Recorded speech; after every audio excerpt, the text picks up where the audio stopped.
Assalamualaikum warahmatullahi wabarakatuh. Bismillahirrahmanirrahim. Alhamdulillahi rabbil alamin. Wassalatu wassalam ala rasulillah wa ala alihi wa ashabihi ajma'in. Bismillahirrahmanirrahim. Nasta'in ihdinas siratal mustaqim siratal ladzina an'amta alaihim ghairil maghdubi alaihim waladdallin. Amin. Bismillahirrahmanirrahim. Qul huwallahu ahad, Allahus samad, lam yalid wa lam yulad wa lam yakul lahu kufuwan ahad. Bismillahirrahmanirrahim. Qul huwallahu ahad, Allahus samad, lam yalid wa lam yulad wa lam yakul lahu kufuwan ahad. Bismillahirrahmanirrahim. Qul huwallahu ahad, Allahus samad, lam yalid wa lam yulad wa lam yakul lahu kufuwan ahad. Allahumma salli ala sayyidina Muhammad wa ala alihi wa ashabihi wa barik wa sallim.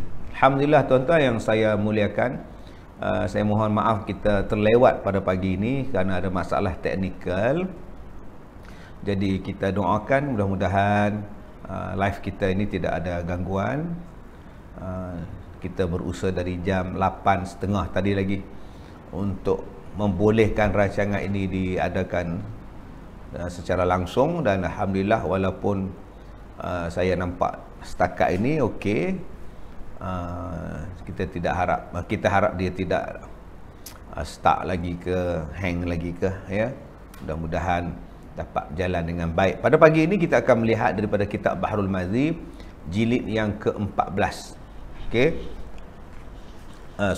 Bahrul Mazi jilid yang ke-14 muka surat 331. Ini contoh, ini kitab Bahrul Mazi.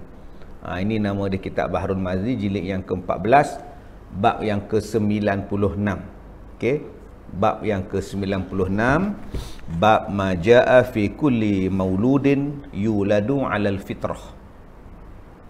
Bab yang datang ia pada menyatakan tiap-tiap yang diperanakkan itu diperanakkan di atas agamanya ataupun atas menerima Islam, iaitu kita sebut yuladu 'alal fitrati, ya, lahir beranak di atas fitrah, atas fitrah. Terima kasih kepada semua sahabat-sahabat yang bersama dengan saya pada pagi ini. Syekh Syikin Osman, Mun Ma'isma, Kifli Zul, Kunang-Kunang, Manazilan Man, Cik Som, Ari Muhammad, Puan Rainah. Ya, macam mana dengan sahabat kita Syikin Ikin di Langkawi, macam mana dah bagi dah tu? Min, apa nama? Sahabat kita Min. Okey. Mudah-mudahan Syikin Ikin di Langkawi dipermudahkan urusan. Siti Hajar Ahmad, Mamu Akli, Nur Azni Dan, Sania Hamdan, Nur Medina. Nur Medina dengar dari office di mana? Dari Melaka. Melaka, ya, Nur Medina. Cik Maznah Abdul Rahman, Mandri Syukur Jiprih, Ani Mariam.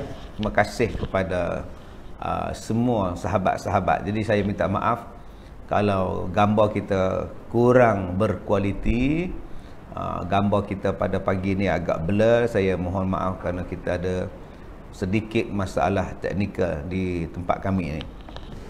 Baik, saya bacakan dahulu satu hadis sahih daripada Nabi SAW.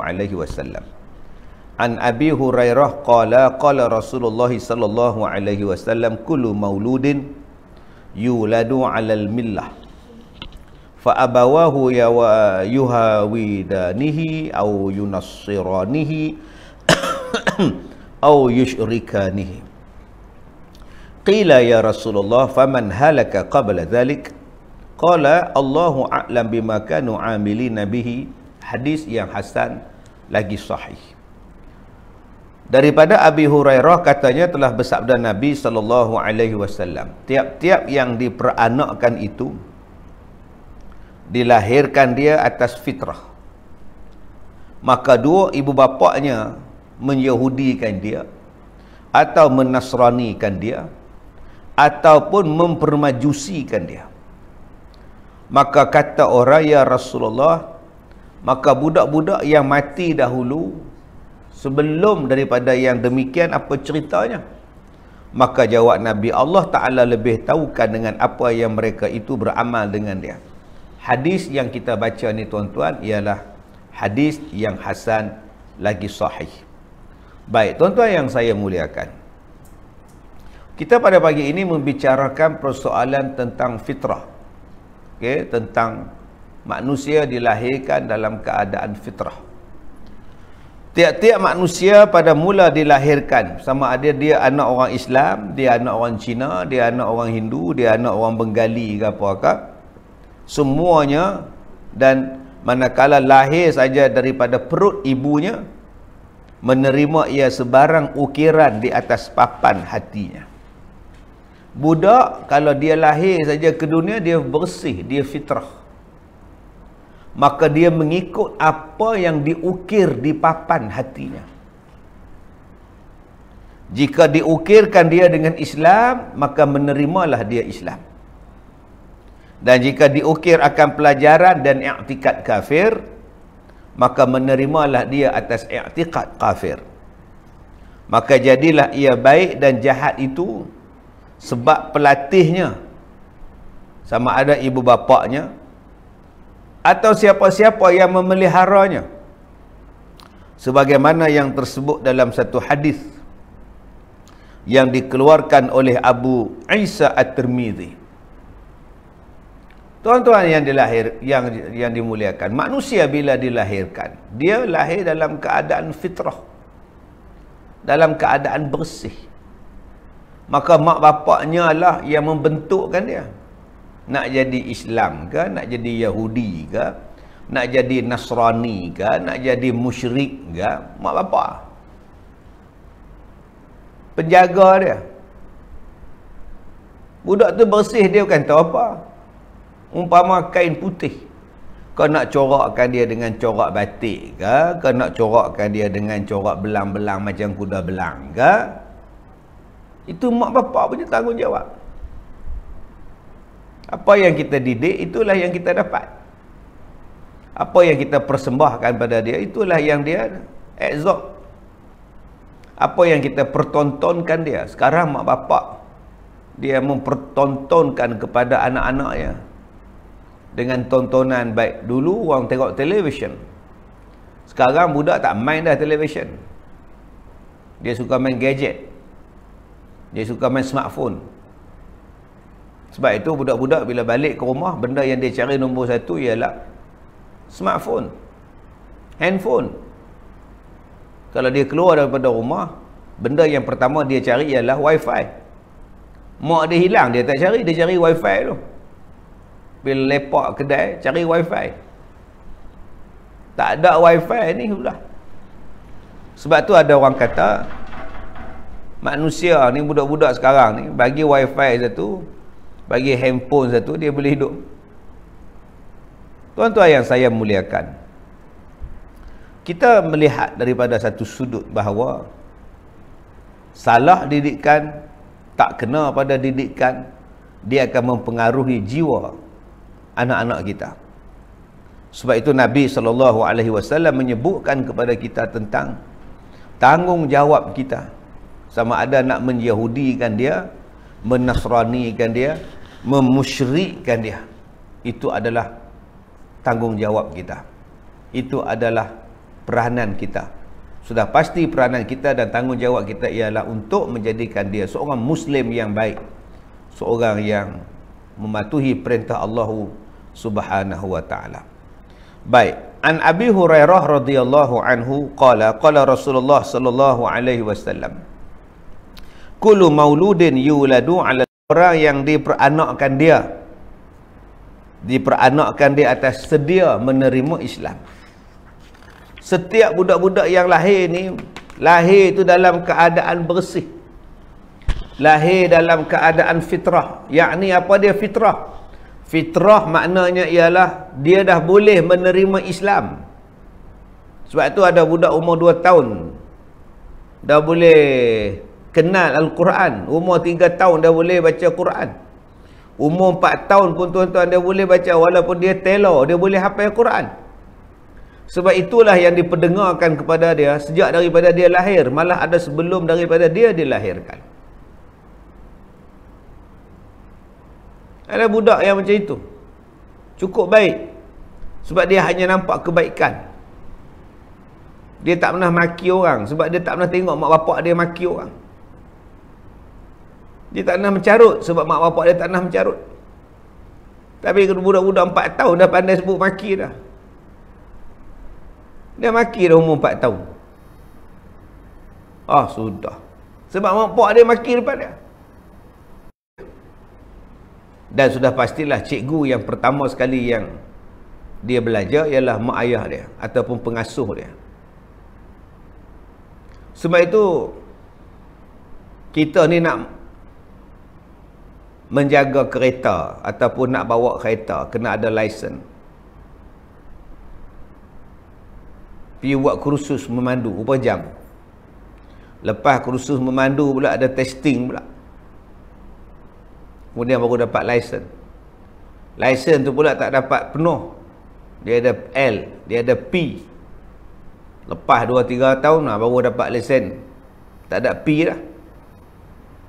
Kita nak jadi doktor, kita kursus bertahun-tahun. Kemudian baru boleh jadi doktor yang praktis doktor. Practicing doktor. Nak jadi lawyer, nak jadi pembantu lawyer pun makan masa tahun. Nak jadi pembantu lawyer je pun. Semuanya kita buat dengan keadaan belajar, kursus. Nak buat roti canai pun belajar, kursus. Takkan nak jadi mak bapak tak ada kursus.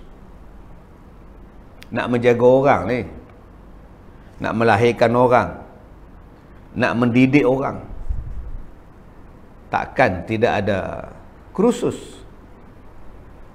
Kita kena buat balik tuan-tuan. Macam yang selalu saya sebut, hari ini sistem pendidikan kita mengajar kita sesuatu benda yang kita tak amalkan bila dah habis sekolah. Bila dah habis sekolah, kita tak amal pun apa yang kita belajar di sekolah. Tak amal pun. Tak implement dalam hidup kita. Yang kita belajar habis SPM, habis STP, habis. Kenapa tak belajar benda yang kita nak jumpa lepas hidup, lepas habis sekolah? Benda yang kita akan jumpa selepas kita habis sekolah apa dia? Alam perkahwinan. Belajarlah di sekolah alam perkahwinan. Tanggungjawab suami, tanggungjawab isteri, tanggungjawab mak bapak, hak anak, hak isteri, hak suami. Ini belajar benda-benda hak dia tak pakai. Belajar tentang Brazil pun tak pernah belajar tentang Malaysia. Saya ingat dulu-dulu silibus saya dulu. Pelabuhan di Belanda, Amsterdam. Kena hafal, keluar soalan.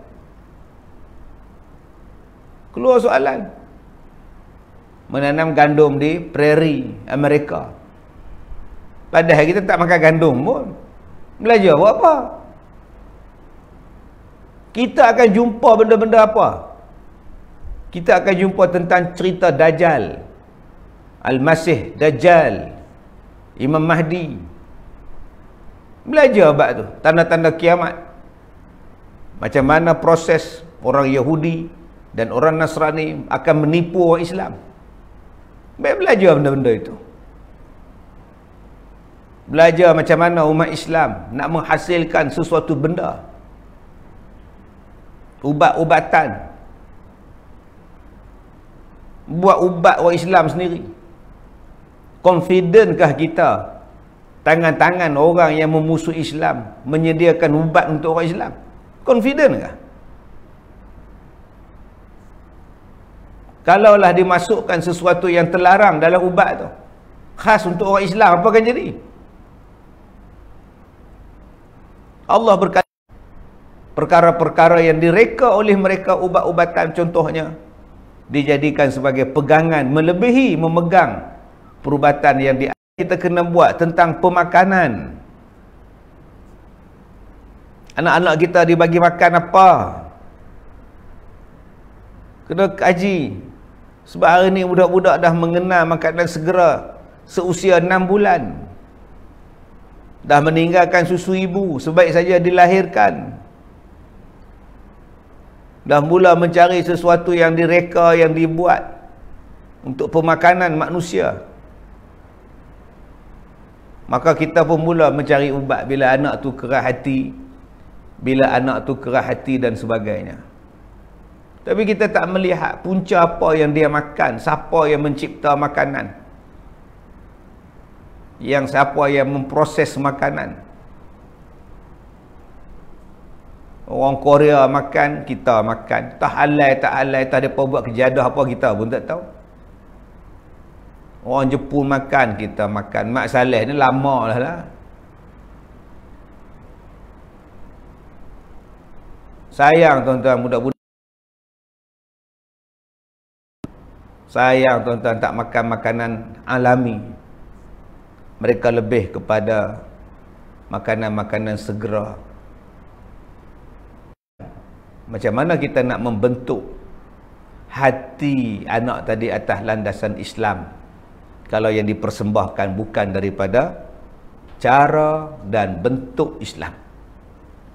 Kata Nabi, fa abawahu yuhawidanihi au yunassira. Mak bapaknya lah, atau orang yang menepati dua mak bapaknya lah, sama ada pemeliharanya, pengasuhnya, akan menjadikan anak-anak mereka itu Yahudi ataupun Nasrani, akan jadi Nasrani lah.